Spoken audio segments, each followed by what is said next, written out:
আসসালামু আলাইকুম। সংবাদে আপনাদের সবাইকে স্বাগত। সংবাদ শিরোনাম। শারীরিক অবস্থার কিছুটা উন্নতি হলেও এখনো নিবিড় তত্ত্বাবধানে খালেদা জিয়া। হাসপাতাল থেকে বাসায় ফিরতে সময় লাগবে জানালেন চিকিৎসক। রাজধানীর মোহাম্মদপুরে বাবাকে বাঁচাতে গিয়ে সন্ত্রাসীদের হাতে যুবক খুন। পূর্ব শত্রুতার জেরে হামলা বলছে পরিবার। আমার জামাইয়ের যখন কোপ মারছে তখন আমার পোলায় যায় এরকম ধাক্কা মারছে, ধাক্কা মারার পরে তো আমার পোলার এই জায়গায় কোপটা দিচ্ছে। নোয়া গাড়ি নাকি হাইস গাড়ি দিয়া হঠাৎ অনেক লোক আসছে, 10-12 জন দাঁত আর আন্দা নাকি কি বলে। একজনে খবর কইছে যে তোমার বাবারে মারে, ও দৌড়ে এনে গেছে। থামছেই না নারীর প্রতি সহিংসতা, হরহামেশা অনলাইনে হেনস্থা। সাইবার বুলিং আইন সম্পর্কে জানেন না অনেকেই। খুব কম সংখ্যক আছে যারা সত্যি তাদের যোগ্য বিচারটা পেয়েছে।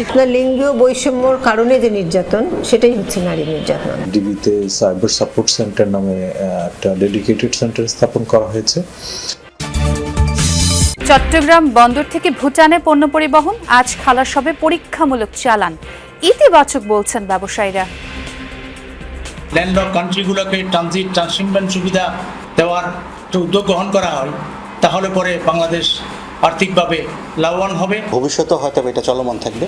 সেক্ষেত্রে আমরা মনে করি যে আরও নতুন নতুন চালান এখানে আসবে এবং আমরা সেটা থেকেও লাভবান হতে পারবো।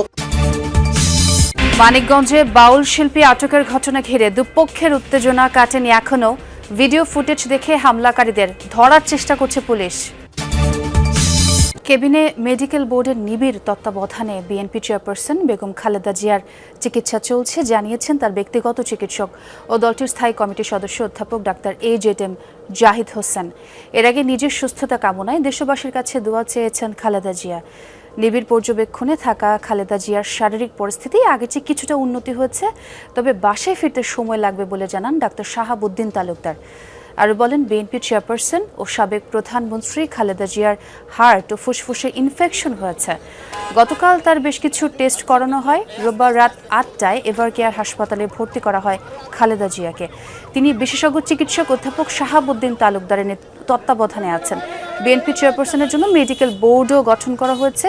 বোর্ড সদস্যরা জানিয়েছেন গত কয়েক মাস ধরেই নানা ধরনের শারীরিক জটিলতা দেখা যাচ্ছে বিএনপি চেয়ারপারসনের। আবারও হত্যাকাণ্ডকে কেন্দ্র করে সামনে এলো মোহাম্মদপুর।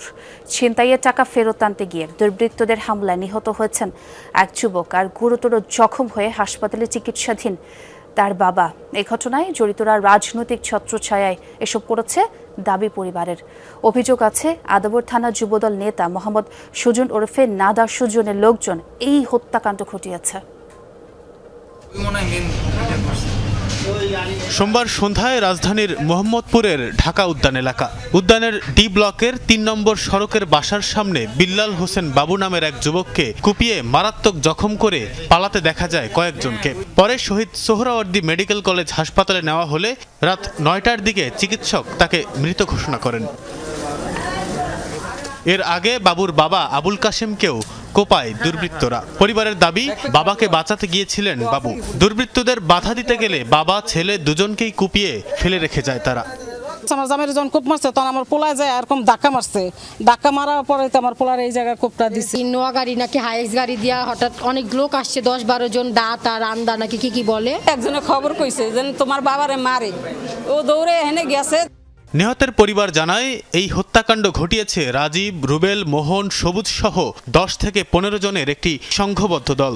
অভিযোগ আছে আদাবর থানা যুবদলের 100 নং ওয়ার্ডের আহ্বায়ক মোহাম্মদ সুজন ওরফে নাডা সুজন এই দলটির নেতা। এই রাজীব আমার পোলারে কোপ মারছে, এই যে রাজীবে কোপ মারছে, আর এই যে রুবেল, মোহন ছিল, সুজন ছিল, সবুজ ছিল, নাডা সুজনের আন্ডারে আগো গ্যাং আছে। এটা সবুজরে দললে আর সুজনটা দললে পাইবেন।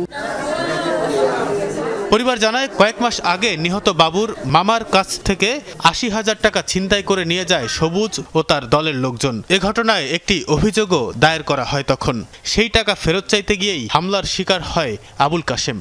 মামা সিএনজি চালায় আসতেছিল, তো ওনার সাথে আবার টাকা টান দিচ্ছে। তার কিছুদিন পরে মামলা করছে। চিন্তা করার টাকা আমাদের ফেরত চাইছি, এই টাকা চাওয়ার কারণে এনাদেরকে আক্রমণ করছে। মামলা নিছে, অ্যাকশন নিছে। আমি মামলা দিছি, মামলার কাগজটাও আছে। আমি দারোগা পর্যন্ত কইছি যে ভাই আপনি আসামিটি ধরেন। দারোগা আমার কয় আসামি আপনারা ধইরা দেন, আমরা আসামি চালান করুন। নারী হেনস্থা শব্দটি আজকাল খুব পরিচিত হয়ে উঠেছে। যে কোনো সময়ে আপনার চারপাশে তাকালেই পেয়ে যাবেন কোনো না কোনো ভুক্তভোগী নারীকে। যুগের সাথে বদলেছে হেনস্থার ধরনও, বদলায়নি শুধু নারীর সামাজিক অবস্থান। প্রযুক্তি নির্ভর এই যুগে অনলাইনেও রেহাই নেই নারীর। আজ নারীর প্রতি সহিংসতা প্রতিরোধ দিবসে সাইবার বুলিংয়ের বাস্তবতা তুলে ধরেছেন আমার সহকর্মী সুমাইয়া ঐশী। ক্যামেরা ছিলেন আরেক সহকর্মী জিহাদ ইসলাম।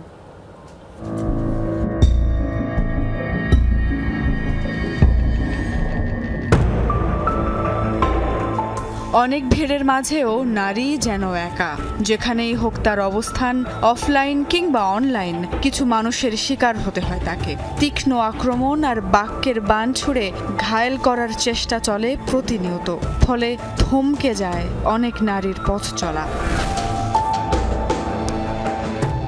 নারী হেনস্থার ধরন এখন বদলেছে। সম্মুখ হয়রানির তুলনায় মুখ লুকিয়ে অনলাইনে বেড়েছে কটূক্তির প্রতিযোগিতা। পোশাক বা চেহারা নয়, শুধুমাত্র মতের অমিল হলেই অনলাইনে মিলছে ধর্ষণের মতো হুমকিও। ডাকসু নির্বাচনের সময় তেমনই এক অভিজ্ঞতার মধ্য দিয়ে গেছেন ফাহমিদা। আমি এখনো ওটা থেকে বের হতে পারিনি। আমি হয়তো ভুলে গিয়েছি কোন মানুষগুলো আমাকে অ্যাটাক করেছিল। আমার হয়তো তাদেরকে মনে নেই, কিন্তু আমার ওই এসেন্সটা আমার মধ্যে সবসময় আছে। ফাহমিদার মতো প্রতিনিয়ত অসংখ্য নারী অনলাইনে হেনস্থার শিকার হচ্ছেন। তাদের বেশিরভাগই জানেন না কিভাবে মিলবে নিস্তার। ভুটানের সাথে ট্রান্সশিপমেন্ট চুক্তি হয়েছে 2 বছর আগে। জটিলতা কাটিয়ে অবশেষে শুরু হয়েছে পরীক্ষামূলক পণ্য পরিবহনও। ভুটানের আমদানি করা পণ্যের প্রথম চালান এখন চট্টগ্রাম বন্দরে। আজ চলছে খালাস কার্যক্রম, এরপর সড়ক পথে রওনা দেবে ভুটানের উদ্দেশ্যে। এই ট্রানজিট ইতিবাচক বলছেন ব্যবসায়ীরা।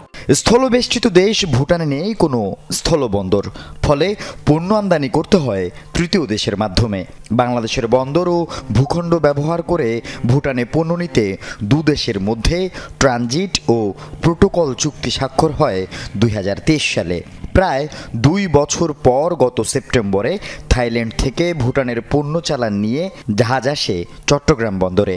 তবে সরকারি বিভিন্ন সংস্থার অনুমোদন জটিলতায় তা আটকে থাকে। টোল মাশুল পরিশোধ এবং শুল্কায়ন শেষে 2 মাস পর শুরু হয়েছে এসব পণ্য খালাস। পরীক্ষামূলক প্রথম চালানটিতে খাদ্যপণ্য, ফলমূল, কসমেটিক্স জাতীয় 6.5 টন পণ্য রয়েছে। থাইল্যান্ড থেকে এসব পণ্যের আমদানিকারক ভুটানের এবি ট্রেডিং।